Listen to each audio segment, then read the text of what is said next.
नमस्कार दोस्तों, हम सब जानते हैं कि मोटापा कोई अच्छी चीज़ नहीं होती, लेकिन क्या आप ये जानते हैं मोटापा डायबिटीज़ की बीमारी का एक बहुत बड़ा कारण हो सकता है। क्यों? आइए इसको थोड़ा सा समझने की कोशिश करते हैं।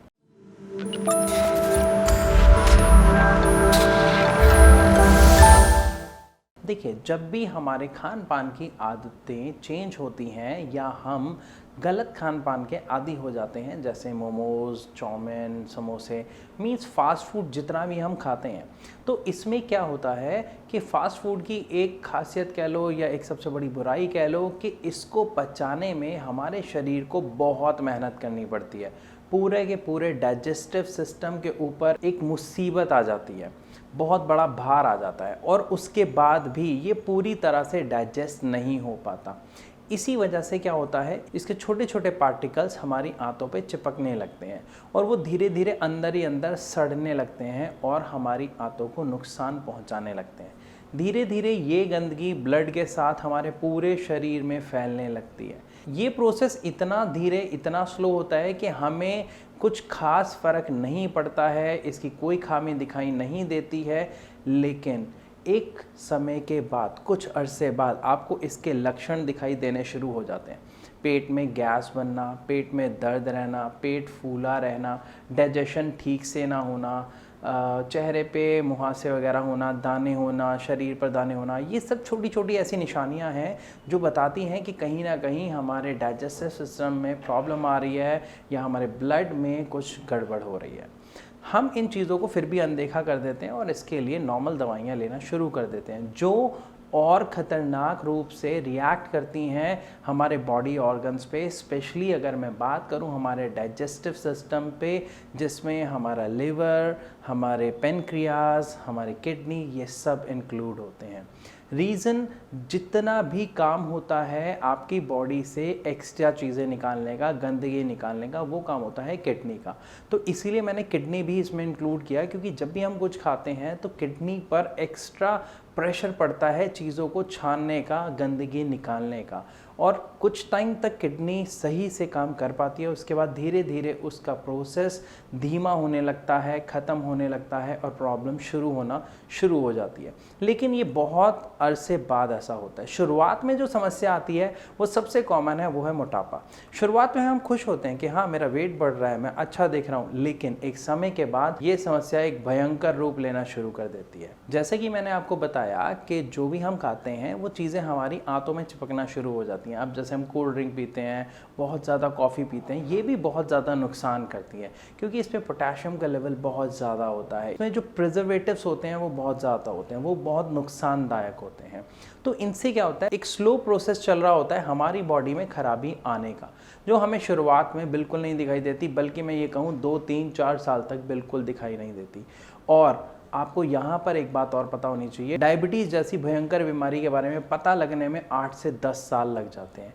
जी हाँ दोस्तों, ये बीमारी एक ऐसी बीमारी है जो अंदर ही अंदर आपके शरीर में नुकसान कर रही होती है और जिसका पता लगभग 8 से 10 साल के बाद चलता है, जब नुकसान बहुत भारी लेवल पे हो चुका होता है। तो यहाँ पे दोबारा आपको समझने की ज़रूरत है, ये भी जो हम खा रहे हैं, जो ठीक से पच नहीं रहा, जो गंदगी आ रही है, ये धीरे धीरे क्या करती है कि हमारी बॉडी में एक पेनक्रियाज नाम का अंग होता है, जिसके अंदर बीटा सेल्स होते हैं जो इंसुलिन बनाते हैं। ये जो इंसुलिन नाम का हार्मोन है, ये बहुत इंपॉर्टेंट है हमारी बॉडी में। जो भी हम खाते हैं उससे जो एनर्जी मिलती है उसको बनाने में, क्योंकि दोस्तों हम जो भी खाते हैं उसमें 3 चीज़ें होती हैं, कार्बोहाइड्रेट, प्रोटीन और फैट। और इन तीनों चीज़ों को अच्छे से डाइजेस्ट करने में जो फंक्शन होता है वो हमारी पेनक्रियाज का होता है, क्योंकि वो इंसुलिन तो बनाती है, साथ में एंजाइम्स भी प्रोड्यूस करती है, जो इन खाने को बहुत अच्छी तरीके से डाइजेस्ट करके आगे फर्दर मूव करता है। तो दोस्तों, जब खाना लीवर में जाता है वो छोटे छोटे पार्ट में कन्वर्ट होता है, या ये कहा जाए लीवर उसे ग्लूकोज में कन्वर्ट कर देता है, जिसे हम शुगर कहते हैं।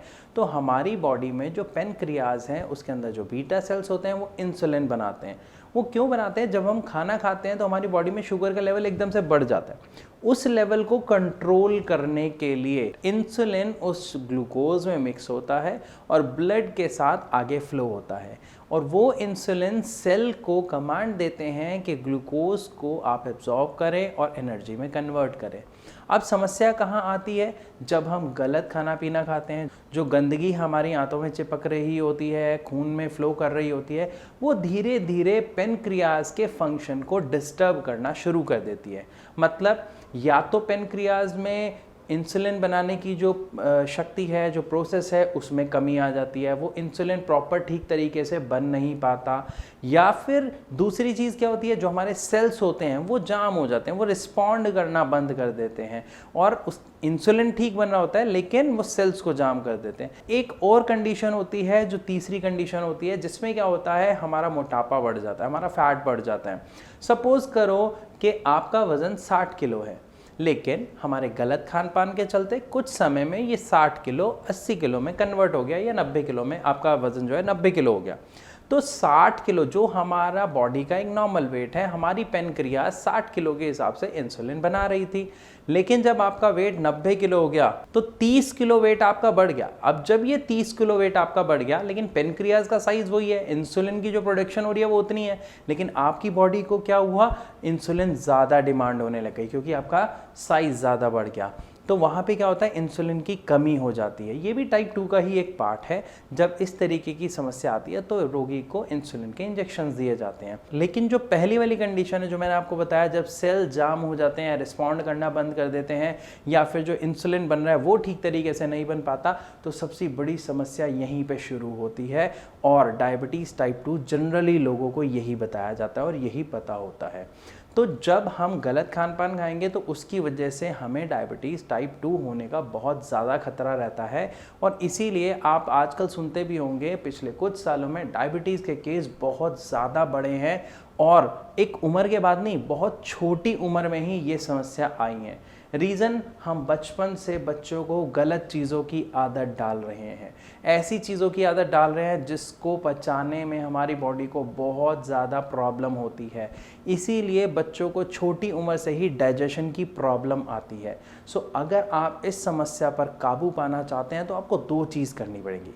या तो शुरुआत से ही ऐसी चीज़ों पे कंट्रोल कर लो कि हम ऐसी चीज़ ना खाएं या कभी कभार खाएं, जिससे हमारा डाइजेशन सिस्टम अच्छा रहे, साथ में हम एक्सरसाइज करें और अपनी डाइट को सही रखें। दूसरा तरीका आता है कि अगर किसी को ये समस्या हो गई तो इसको ठीक कैसे करें। देखो, इसको ठीक करने के आपने बहुत सारी चीज़ें सुनी होंगी कि आप ये खाएं वो खाएं, लेकिन बहुत सारे लोगों का क्वेश्चन आता है कि सर हमने ये भी करके देख लिया, हमने ये भी करके देख लिया, या हम लगातार पिछले 8 महीने से 1 साल से 2 साल से दवाई खा रहे हैं, लेकिन हमारी समस्या वहीं की वहीं है। दोस्तों, एक चीज़ ध्यान रखिएगा, डायबिटीज़ में जब आप एलोपैथी दवाई लेते हैं तो आपकी समस्या वहीं रहती है, समस्या ख़त्म नहीं होती। सिर्फ आपकी दवाई के कारण वो जो शुगर लेवल है आपको वो रिपोर्ट्स में कम दिखाई देता है। ऐसा क्यों होता है, इस पर मैं बहुत जल्द एक वीडियो बनाऊंगा जिसमें समझाऊंगा कि जो आप दवाई लेते हैं, एलोपैथी दवाई खाते हैं, वो किस तरह से आपकी बॉडी में वर्क करती है। तो यहाँ पे आपको समझने की ज़रूरत है कि जो मरीज़ हमारे यहाँ पे यानी श्रेयास में आते हैं, तो डॉक्टर सबसे पहले उनकी समस्या के ऊपर ध्यान देते हैं और उनकी मेन समस्या को पकड़ते हैं कि क्या एग्जैक्ट प्रॉब्लम आ रही है। इंसुलिन ठीक नहीं बन रहा, सेल्स रेसिस्ट कर रहे हैं, या हमारी बॉडी में कहाँ कमी आ रही है, और अपनी आयुर्वेदिक दवा से उनका उपचार करते हैं। साथ में उन्हें सही डाइट चार्ट, एक्सरसाइज का शेड्यूल बताते हैं, जिससे बहुत जल्द उन्हें बहुत अच्छे रिजल्ट्स देखने को मिलते हैं। अगर आपके मन में कोई सवाल है या आप अपनी कोई रिपोर्ट के ज़रिए से कुछ पूछना चाहते हैं, तो नीचे दिए गए नंबर्स पर कॉल करके डायरेक्ट श्रेयास के डॉक्टर से फ्री ऑफ कॉस्ट कंसल्ट कर सकते हैं, या फिर आप कमेंट में अपना सवाल लिखकर हमसे पूछ सकते हैं। तो मैं आशा करता हूँ यहाँ पर आपको एक बात अच्छे से समझ आई होगी कि अगर हमारा वज़न बढ़ रहा है तो उसे समय रहते कंट्रोल करना बहुत ज़रूरी है, वरना आगे जाकर ये डायबिटीज़ जैसी भयंकर बीमारी का कारण भी बन सकता है। सो अगर आपका वज़न बढ़ रहा है तो इसे कंट्रोल करें, एक्सरसाइज करें, फिट रहें और अपनी डाइट का स्पेशली ख्याल रखें। अवॉइड करें ऐसी सारी चीज़ें जिसे डाइजेस्ट करने में हमारे शरीर को दिक्कत होती है। तो मैं आशा करता हूँ जो मैंने आपके साथ नॉलेज शेयर की वो आपके काम आएगी। यहाँ पर मैं आप सबसे इजाज़त लेना चाहूँगा।